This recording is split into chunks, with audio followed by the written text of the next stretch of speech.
Hello students, welcome to another lecture on advanced solid mechanics. So here we'll be continuing the solving of problems. So today we'll solve problem number 4 on page 54. Now I want you to excuse me for some background noise that may come once in a while because you might hear washing machine, human voices because it's work from home, right? Okay, so the question is thus the stress function phi and you are given a stress function is proposed as giving the solution for a cantilever y equal to plus or minus c 0 less than x less than L loaded by uniform shear along the lower edge, comma, the upper edge and the end x equal to L being free from load. In what respect is the solution imperfect? Compare the expressions for stresses with those obtained from elementary tension and bending formulas. Now, in this particular function, you are again given a stress function. Now, you are being told it's a stress function. There is no doubt about that.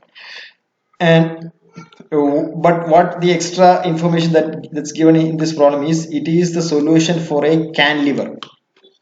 Now, in this particular chapter, there is separate discussion on cantilevers starting from section number 20.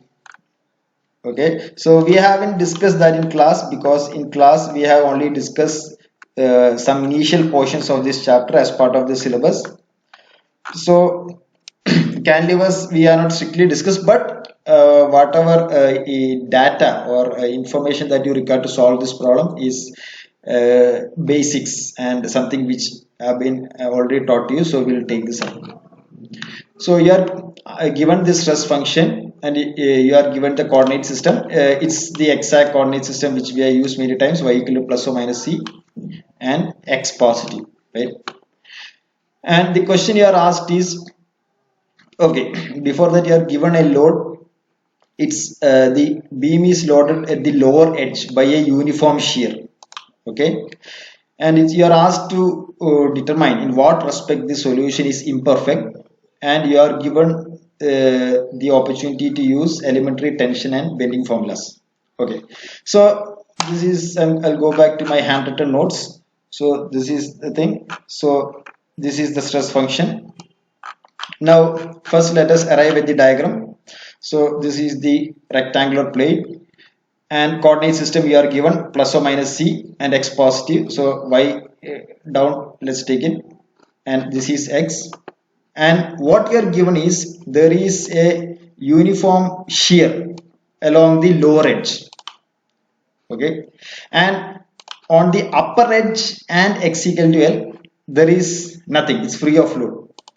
So that actually gives us two information. One is of course on about the upper edge, and then it is saying that along x equal to L there is no load. So which means x equal to 0 should be the fixed end, because we know that for a cantilever beam or a plate there should be one fixed end. So since you are given x equal to 0, there is no load, the fixed end should be at x equal to 0. So this is the complete diagram.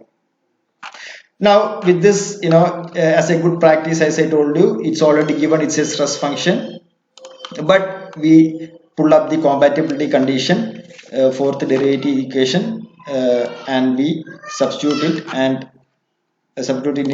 make sure that it is satisfying identically. So that is okay, no problems with that. And yet again, assuming no body forces, sigma x will be del square phi by del y square, sigma y will be del square phi by del x square, and tau xy will be negative of del square phi by del x del y. So these derivatives I already found out while trying to check the satisfaction of this equation. So from those expressions we can arrive at the expressions for sigma x, sigma y, and tau xy. So sigma y, it is obtained as 0, and sigma x, it's a linear function with respect to x and y, and tau xy is as usual a quadratic function. So as before, let us try to plot it. So for plotting, you let us calculate the values of the stresses at the key locations, corner points, edge, and both sides.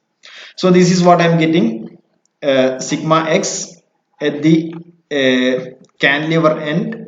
For fixed end I'm getting these values, and at the free end, if when I'm substituting x equal to L in this expression, I'm getting 0. So this is all zeros.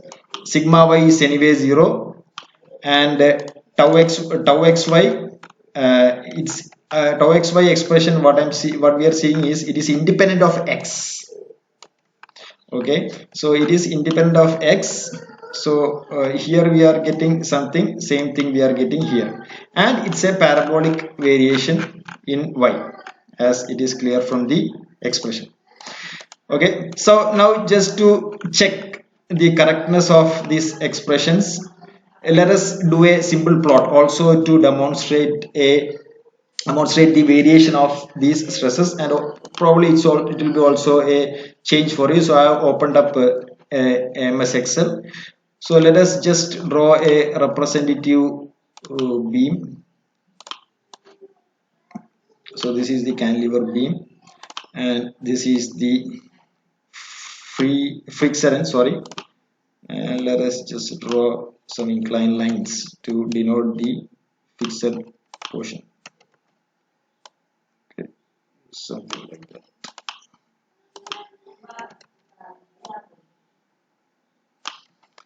Again, please excuse for background noise, because just 1 minute back some extreme adventure sport event happened. Anyway, so this is the beam, representative beam. Let me also draw the arrows. This is a means of representation. So this is the x axis, format shape.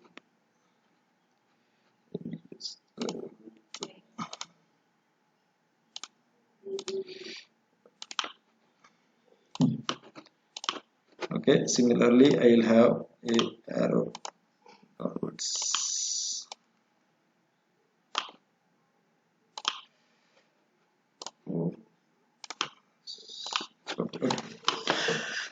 So this is the L, length L. So as I can see from the expression, see, basically there are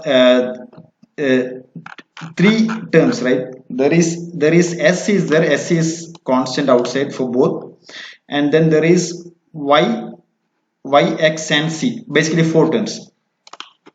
So at this end, x equals 0. Now we'll be plotting only for these ends, because for this end, y equal to plus c and y equal to minus c, sigma y is 0. Tau xy is also constant, that we saw from the expression. Tau xy is independent of x. So we'll be only trying to plot for x equal to 0 and x equal to L. So just for plotting convenience, let us take some value, L equal to 100. Let it be any unit. Unit is immaterial. C equal to some 5. So this is minus 5, y equal to minus 5, y equal to plus 5, and this is x equal to 100, which is the L. Okay, so let us first let us plot for this edge. So you have x, you have y, then sigma x, tau xy. So let's make it.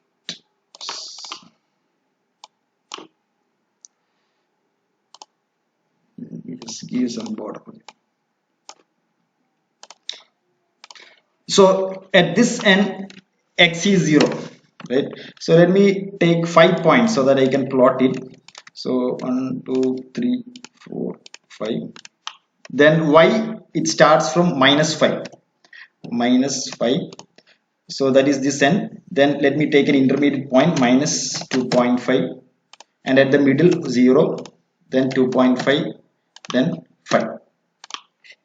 Now sigma x and sigma y, these expressions you can program it in the Excel, and as the expression for x, you just take it as unity, don't bother about x. So I have the handwritten note with me, so I'll directly type it using that without looking at the screen. So I'm zooming in so that you can see it as well. So sigma x equal to bracket negative of x divided by 2 into c. So to c you give it dollar sign so that we can scroll down. I hope you know that option in Excel. So 1.5 into x into y cell address you can give I17 divided by c, again function f4 square plus L function f4 divided by 2 into c function f4 bracket plus 1.5 into L function f4 into y. So y again cell address I'll give I17 divided by c function f4 raised to 2. Okay, minus 20. Let me drag it down. So tau xy also I'll write the expression negative 0.25 minus y by bracket 2 into c, again function f4 minus 0.75 into bracket y by c function f4 bracket square.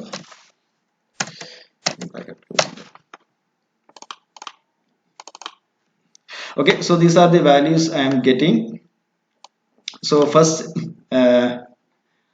we can check the variation itself. So y I am plotting y again sigma x. So go to insert. So it is a linear function. So that is okay because sigma x is a linear function of y. Okay, variation is okay. So similarly I can check for tau xy. So tau xy is a parabolic shape. So that variation shape is also okay because if you look at it, it is y square term. Now let us check for the values itself. So at x equal to 0 you have sorry at x equal to 0 y equal to 0 it is SL by 2c. So S is unity, L is 100 divided by 2 into 5. So 100 divided by 2 into 5 that is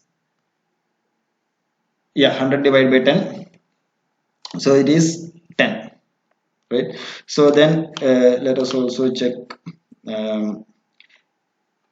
at minus c minus SL by c. Minus SL by c means minus 100 by 5 which is 20. So that is also okay. And then at y equal to 5 I'm getting 40. So which is 2 times SL by c, 2 times 100 by 5, 200 by 5, 40. Okay, so using this expression I verified what I done through an calculation. Now this is for this end because x equal to 0. So if you give x equal to 100 you will get for this end. So for x equal to 100 or x equal to L we already seen that sigma x is 0. So which is what we are getting. So that is okay. And tau xy it does not vary. So tau xy it is same as this. It's not a function of x. So minus 0.25 0 1. So minus 0.25 0 1. Okay, so values are okay, variation is okay. So this is just for a validation purpose and just to add some spice into the lecture so that you are not going through the same thing. Okay, so back to the handwritten note. Now this is the question. You are asked to find out in what respect the solution is imperfect, and you are asked to compare that with elementary tension and bending formulas. So now we know that this cantilever beam is statically determinate, right? So you can use the equations of equilibrium. So if you use the equations of equilibrium, you see external loading is a uniformly distributed shear stress, sorry, and the reaction, horizontal reaction will be total force S into L. And if you look at moment, use moment equilibrium, you will get SL by C. Okay, now this moment you can convert into equivalent stress by using sigma equal to mz equation. So it will be sorry, excuse me, yeah, it will be this variation. You will get 3 by 2 SL by C, the triangular variation, and due to the point load you will get SL by 2C. So if you take the resultant of this, you will get this diagram. Now if you compare this diagram, so remember that from this point onwards we were using only mechanics. Okay, so if you compare this diagram with this table values which we have got from stress function considerations, what we are seeing is sigma x, this variation is triangle, these extreme values is at minus C and plus C, minus SL by C and 2 SL by C, they are matching. We are getting that as matching. And stresses at x equal to L, that is also matching. There is no external load. Sigma y is uniformly 0, that is also matching. There is no sigma y along x equal to y and sorry, y equal to minus C and y equal to plus C. Tau xy, what happens is tau xy, we already said that it's not varying with x, but so at y equal to minus C and y equal to plus C, it is matching. Here it is 0 and s as per stress function derivation, so it is 0 and s. But what happens is along these edges x equal to L and x equal to 0, as per our equation we are getting this variation. Remember this. So this is the variation of tau xy with respect to depth at these locations. So when you compare that with elementary mechanics solution, it is not matching. Okay, so that is the conclusion. So this stress function is matching in all other aspects, sigma x, sigma y, and tau xy at along these edges, but the tau xy along x equal to 0 and x equal to L is not matching.